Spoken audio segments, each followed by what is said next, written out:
Hello, I am Pranav from PG Department of English, and today I am going to speak on Tolstoy's Anna Karenina.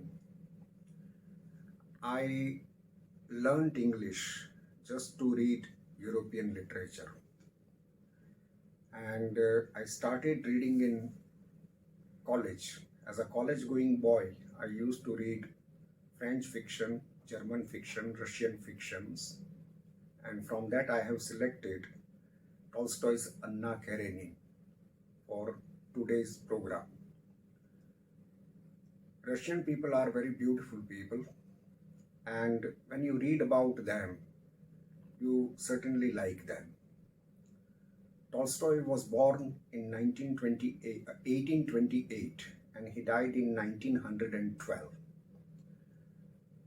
It may be that some of you have not read his War and Peace or Anna Karenina, but you must be familiar with the stories, first 23 stories of Leo Tolstoy.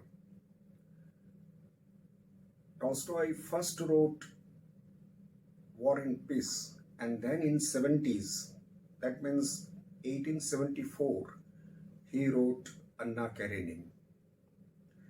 Anna Karenina is a story about a woman who is a married woman and is a mother of a child, 10-year-old child, who falls in love with another person and decides to stay with him for the rest of her life. We have one such story in French literature as well. In French,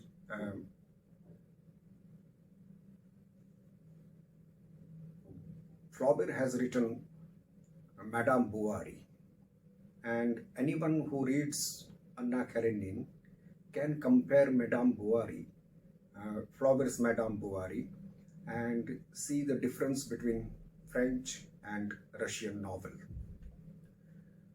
The story of Anna Karenina is a very simple one, and along with the story of Anna, we also have the story of living.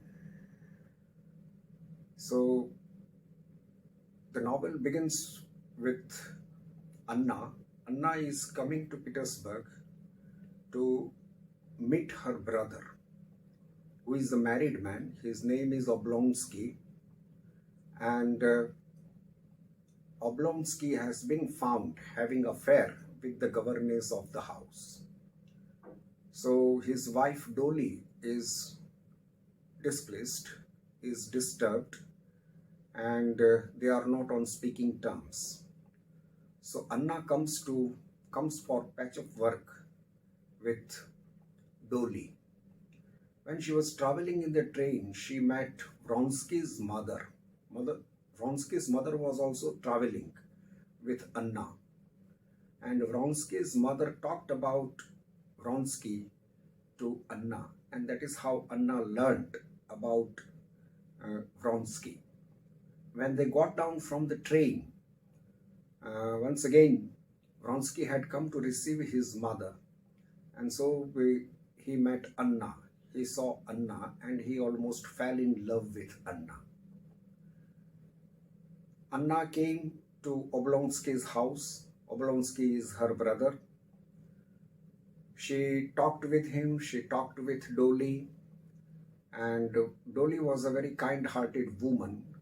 Somehow she forgave her husband, and now there was no differences between them. In the meantime, Anna went to parties at night, and Vronsky was there, and Vronsky saw Anna, even danced with Anna. Around this time, it so happens that there is another family of Sherbetsky. Sherbetsky has 3 daughters, Dolly, Natalia, and Kitty. Dolly we have met when Dolly is the wife of Oblonsky. Natalia is married, and now Kitty is left. And Kitty liked Vronsky. But it so happens that when she goes to party, she finds that Vronsky is drawn to Anna. and they dance together. And Kitty cannot believe this, and she almost becomes ill, and so much ill that finally Sherbetsky family decides to go to countryside. The story is about the aristocrat people of Russia. They have house in city, they have house or farm in countryside. When they get tired of city life, they go to countryside. When they get tired of country life, they come to city. This is how they normally live. Vronsky falls in love with Anna, and it is almost a love at first sight. Then Anna is returning home, and once again she travels by train, and Vronsky also is traveling in a different compartment from Anna, and he is following Anna thus.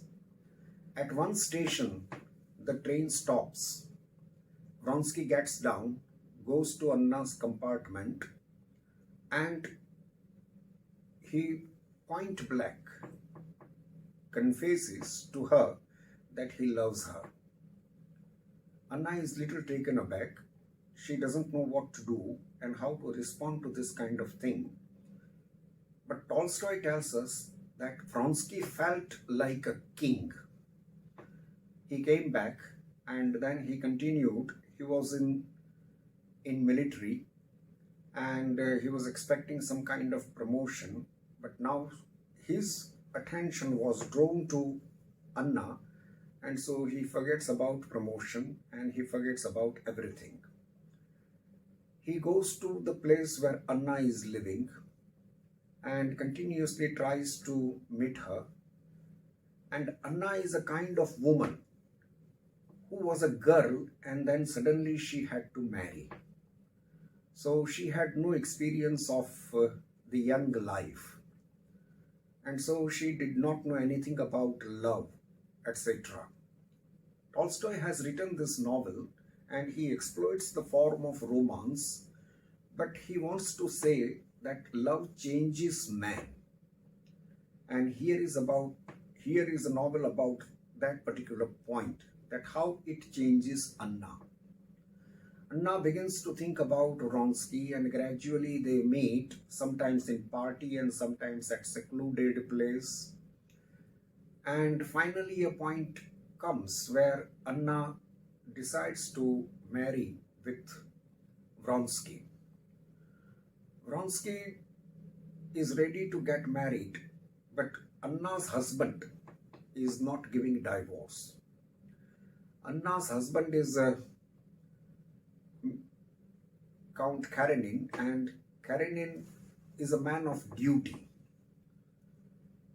Every time he talks to Anna, he would bring the word duty, and this somehow irritates Anna. And it was this irritation that somehow led her to go with Vronsky.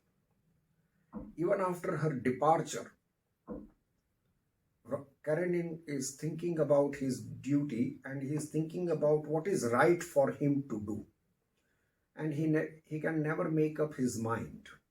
It's a big house, there is a boy, but still Anna has gone to Vronsky, and both of them now decide to go to Europe because people are not ready to accept them. So they are traveling in the Europe, and in Europe they are somewhere in Italy, and in Italy, in some countryside, they come to know about a painter called Mihailo. Now Mihailo is a modern painter, but he started his career as a portrait painter. So along with Anna and Vronsky, there is another man, Golnischev. And this Golnischev and Vronsky, both of them try to explain to Mihailo that he make the portrait of Anna. So every day Anna has to sit for 3-4 hours, and the work continues for about 1 week, and finally Mihailo makes the portrait. When Mihailo was making the portrait, Golnischev started circulating wrong story or rumor that painter is in love with Anna. But when finally the, the portrait is completed, Vronsky realizes that only one who loved Anna would know the smile that was on the face of Anna in the portrait of Anna. So this makes it clear to him that probably he did not love Anna that much. Now they are in Europe, they come back to Moscow, and once again they are unwelcome.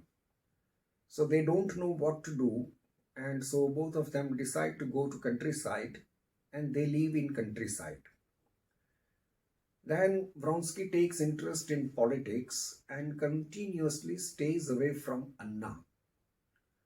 Anna changes completely. She was a very beautiful woman, and she knew how to carry herself.